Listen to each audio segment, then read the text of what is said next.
You are about to be hit with a giant caveat. Who? You! Yes, you, the listener. Because while I've been going on and on about this thing, narrative posture, presenting a case for why it's a much clearer way to think about narration, I've been strategically ignoring an inconvenient little aspect of narration.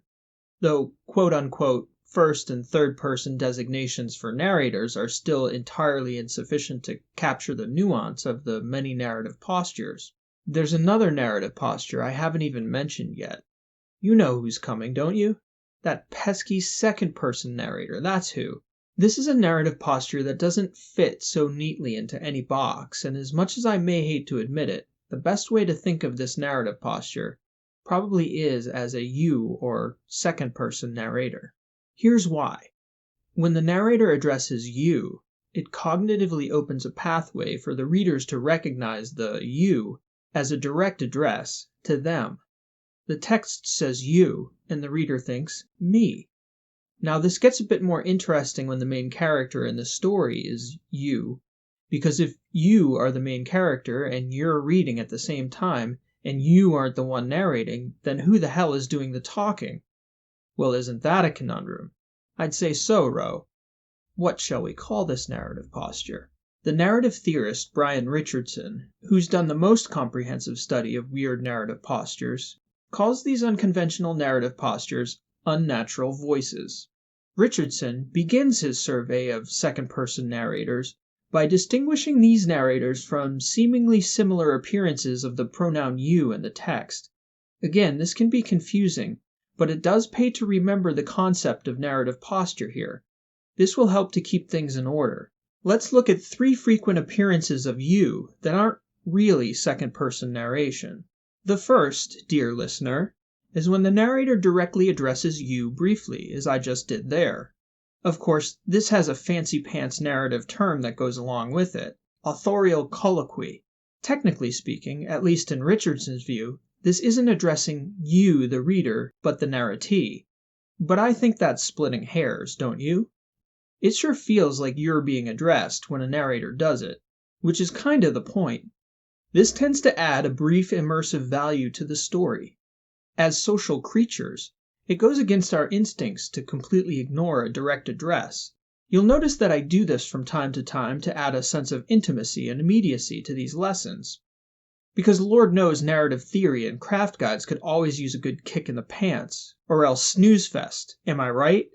Granted, I'm laying it on a bit thick here, but that's only to hammer home the point, which you probably had well in hand with my first sentence.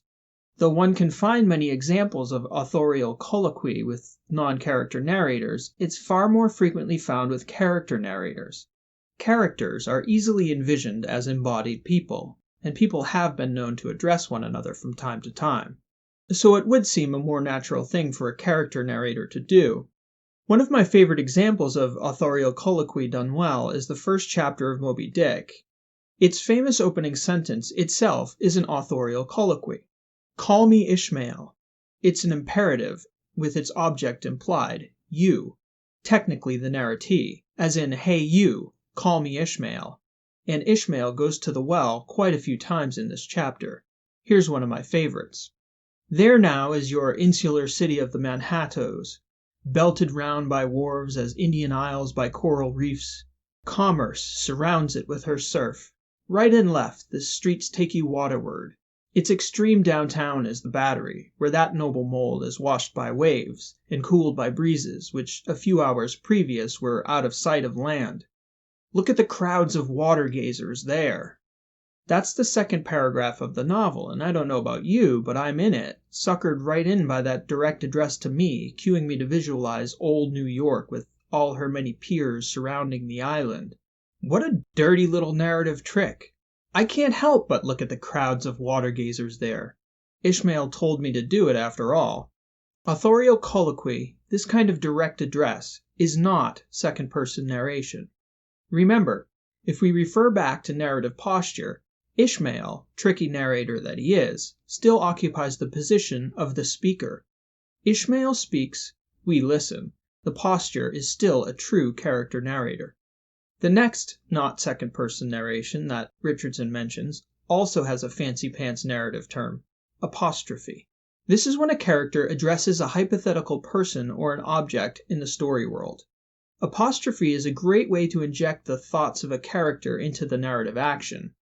Perhaps the most famous instance of apostrophe in world literature is this little number from a pretty decent playwright by the name William Shakespeare. It might help if you take the time to picture the Prince of Denmark in a dark cemetery staring at the human skull he's holding up at arm's length. Alas, poor Yorick, I knew him, Horatio, a fellow of infinite jest, of most excellent fancy. He hath borne me on his back 1,000 times, and now, how abhorred in my imagination it is! My gorge rims at it. Here hung those lips that I have kissed I know not how oft. Where be your gibes now, your gambols, your songs, your flashes of merriment that were wont to set the table on a roar? Another apostrophe I adore is Ahab's address to the whalehead in Moby Dick, no doubt an echo of the prior scene. "Speak, thou vast and venerable head," muttered Ahab.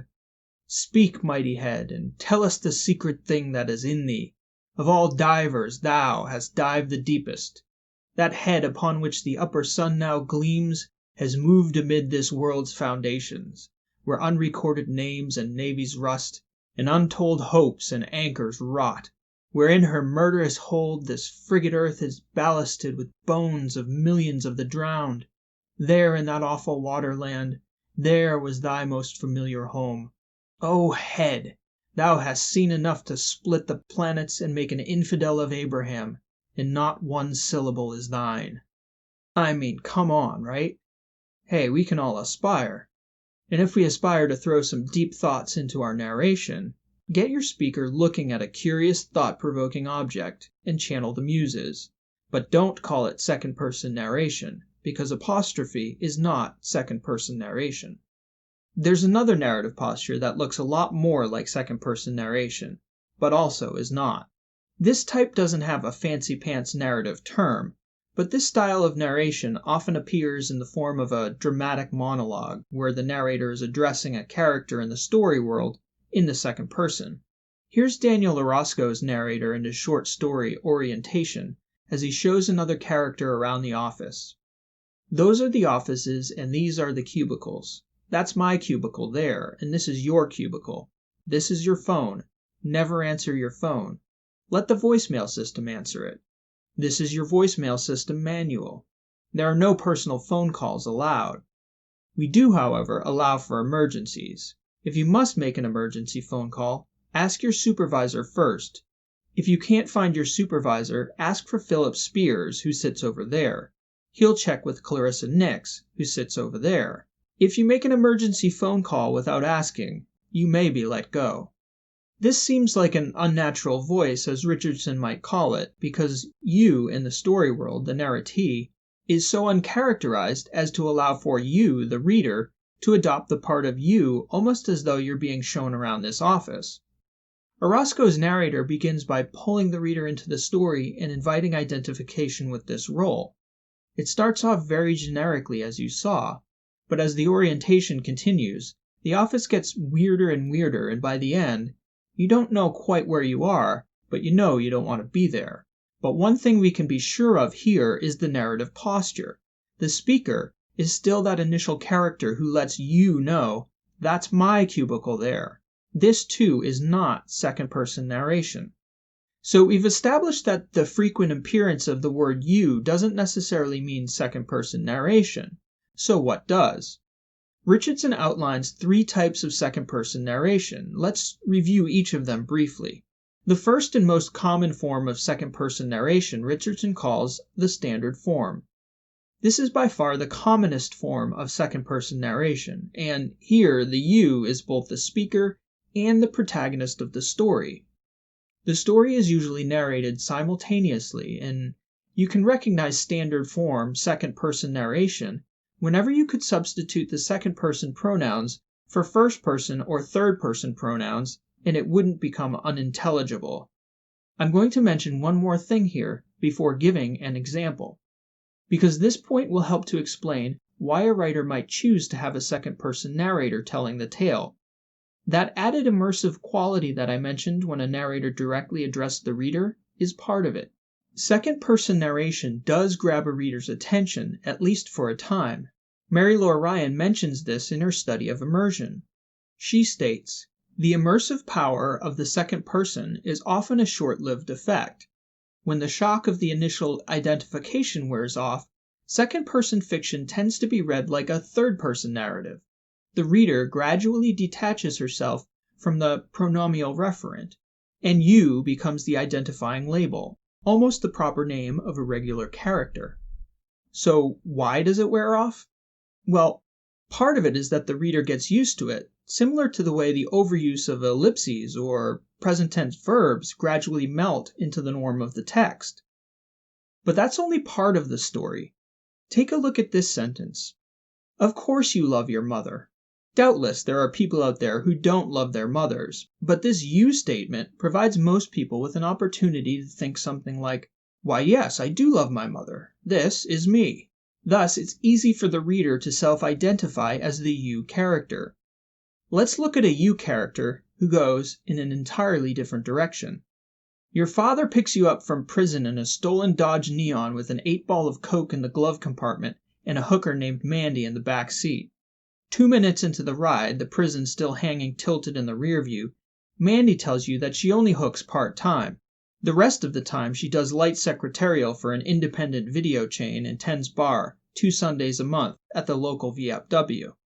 Now, if you're still self-identifying with this you after the first sentence, I know exactly why you want to be a writer. You've got a hell of a story to tell. This passage, fiction I might add, is the opening of Dennis Lehane's short story Until Gwen.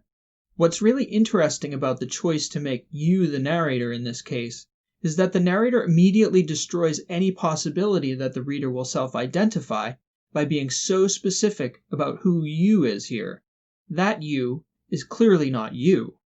It's an immediate hard line, psychically speaking. Quite the opposite from Orozco's narrator almost inviting you to be the you in the role of narratee earlier.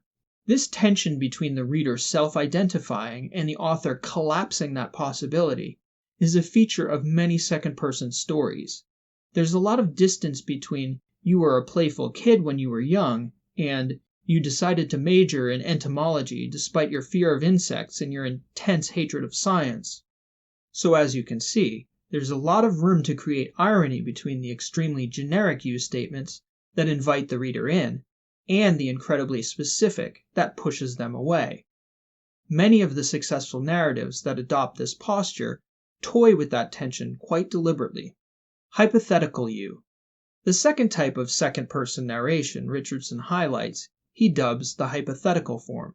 It frequently employs prior narration, which means future tense verbs, and lots of imperative verbs. You will wake up on Tuesday with an agonizing hangover. Get up, no matter how much you want to stay in bed. Go to work. You'll regret it if you stay home. The types of stories that employ this narrative posture more readily invite the reader to adopt the position of you, not as much by providing similarities to the reader's life, but because the use of the future tense and the imperative allows room for the reader to project themselves into that hypothetical position. I like to think of this form as fortune cookie narration. And stories like this often read like parodies of recipe books or self-help guides. One of the most successful employments of this form is the short story collection from Lori Moore, actually titled Self-Help. The third form, Richardson identifies as the Autotelic Form. I know, there go those narrative geeks and their big shiny words again. What can you do? Anyway, this last form is perhaps the most interesting, because it is a type of direct address that almost attempts to abduct the reader into the text by employing direct statements to a you who seems an awful lot like an actual reader. Here's the most famous employment of the autotelic you, from the opening to the peerless Italo Calvino's If on a Winter's Night a Traveler. You are about to begin reading Italo Calvino's new novel, If on a Winter's Night a Traveler.